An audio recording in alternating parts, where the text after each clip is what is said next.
Les gens qui disent les droits des femmes c'est un problème de blanc. Il y a des gens qui sont comme ça encore ici qui disent ça. En 2020, je pense que je les aurais insultés. Smurfs Channel. Yes la famille, on nous a souvent dit sur la Smooth qu'on donnait pas assez la parole aux femmes. Eh bien ça va changer. Et pour preuve, cette semaine, on accueille Anaïs Dagrou. Si tu connais pas Anaïs Dagrou, regarde bien. Donc moi, c'est Anaïs Dagrou. Je suis entrepreneur social. Donc je suis présidente de l'association Mouvement Femmes et Paroles. Et je suis également entrepreneur donc en général avec ARD Consulting qui fait du consulting et du coaching en leadership féminin.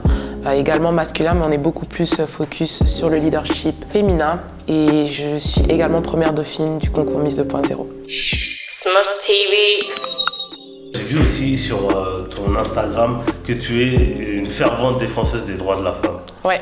Comment on défend les droits des femmes au jour le jour? Je pense que ça commence de la plus petite échelle, donc ça commence dans notre entourage, ça commence un peu à partager, à prôner les valeurs que l'on a nous à travers notre association. Donc moi en tant qu'Anaïs Dagrou, je le fais avec mes proches, je le fais avec ma famille, j'essaie un peu de changer les mentalités dans mon entourage pour après pouvoir le faire sur une plus grande échelle. Donc c'est vraiment sensibiliser au maximum. C'est une vocation que tu as toujours eue. Tu as eu vraiment un élément déclencheur, une fois tu as vu quelque chose qui t'a fait dire non, c'est pas possible que ça continue comme ça. Enfin, j'ai été victime de racisme, donc j'ai prôné par exemple la voix des Noirs, la voix des minorités, qu'elles soient raciales ou linguistiques. Donc je pense que le combat des femmes, ça a vraiment été réel pour moi au Canada et ensuite après j'ai continué en Côte d'Ivoire. Comment tu juges la Côte d'Ivoire par rapport aux droits des femmes? Il y a de l'évolution, même si idéalement on était censé être un peu plus loin quand même. Comparé à d'autres pays, on est la Côte d'Ivoire émergente, on se dit bien évidemment que les droits de la femme aussi vont suivre, mais c'est pas nécessairement le cas. Ce que je déplore personnellement, c'est qu'il y a un manque d'éducation dès le plus jeune âge. Et c'est ce qu'on essaie de faire avec notre association, c'est de partir dans des écoles, c'est de faire des ateliers de sensibilisation et de commencer à parler justement du droit de la femme dès le plus jeune âge. Les gens qui disent les droits des femmes c'est un problème de blanc. Il y a des gens qui sont comme ça encore ici qui disent ça. En 2020, je pense que je les aurais insultés. Mais là, je pense qu'en 2022, j'ai analysé le terrain. Quand je suis rentrée, j'avais la mauvaise approche. C'est que pour moi, je connaissais tout. J'ai fait le Canada, j'ai fait d'autres pays, donc j'apportais la bonne nouvelle un peu dans mon pays. Mais il faut avoir une meilleure approche. C'est que c'est des personnes qui sont dans l'ignorance. C'est pas des personnes qui, volontairement, ne souhaitent pas l'émergence ou des droits de la femme. C'est qu'ils ne connaissent pas. Donc c'est vraiment avoir une approche pédagogique. Du coup, comment améliorer le droit des femmes en Côte d'Ivoire? Sensibilisation, éducation. Quelles sont un peu les figures féministes qui t'ont inspiré? Un peu cliché, mais je dirais Michelle Obama. Okay. Très cliché, désolée. Mais elle revient beaucoup sur l'éducation.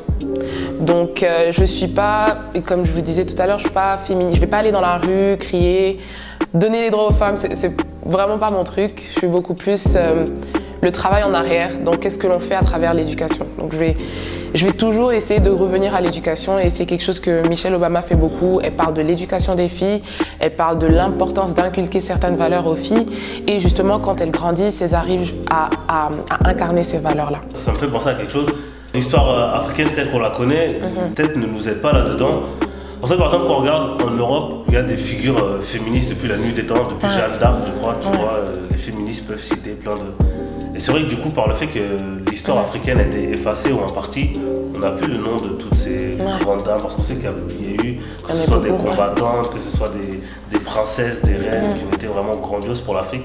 Est-ce que ça aussi, ça n'a pas dénaturé un peu et perdu Oui, c'est clair. Et justement, toutes ces reines, toutes ces combattantes, on est censé les revoir dans notre histoire, donc à l'école, et on ne les voit pas. Donc dans notre système notre système éducatif, qui soit ivoirien ou même français, en Côte d'Ivoire en tout cas, on ne revient pas sur ces femmes-là. On met beaucoup en avant les hommes, ce qui fait que les enfants ou les plus jeunes, ils sortent de l'école, ils se disent « Ok, il y a des rois, il y a des combattants, mais on ne leur a pas présenté ces figures féminines et elles n'ont pas de représentativité, les jeunes filles. » Toi, du coup, tu es mariée? Non. Non? Tu es à la recherche du prince charmant? Oui. Ok. Et du coup, quand tu seras mariée, comment tu te vois dans ton couple? J'ose espérer que mon mari aura au moins une ouverture d'esprit. Je ne suis pas nécessairement pour le 50-50. Tout dépend de qui gagne combien. Ok. Donc je pense que j'irais plus sur ça. En termes de 50-50, je dirais peut-être, si par exemple une personne travaille, je sais pas, 15 heures par jour et l'autre travaille 6 heures par jour, c'est la personne qui va travailler 6 heures par jour qui bien évidemment va devoir faire un peu plus d'efforts à la maison parce que tu passes plus de temps à la maison logiquement. Donc je suis totalement d'accord avec cette perspective-là, mais après j'oublie pas aussi d'où je viens. Il y a aussi le rôle de l'homme, même dans nos maisons. Donc je mettrai toujours mon homme là. Je lui donnerai les responsabilités pour qu'il se sente comme si c'est lui le mâle alpha, mais voilà, en arrière, on va essayer de gérer ensemble, quoi. Qu'est-ce qu'il faut te souhaiter pour le futur, Anaïs? Faudrait me souhaiter beaucoup de patience, en Côte d'Ivoire, surtout pour ce que je fais. Me souhaiter également, suite à la discussion qu'on a eue, un mari compréhensif. Et aussi, et pas qu'à moi seule, je souhaite vraiment qu'on puisse évoluer dans une société qui sera beaucoup plus inclusive. Donc voilà. Ok, écoute, c'est tout ce que je te souhaite. Merci. Dans le désordre ou dans l'ordre. Merci. Merci beaucoup d'être venu. Merci à toi. C'était Anaïs, on était ensemble pour la Smooth Channel. On se retrouve très vite pour un nouvel épisode. Anaïs, je te laisse le mot de la fin. Merci beaucoup de nous avoir regardés. On se dit à très bientôt. Smurfs Channel.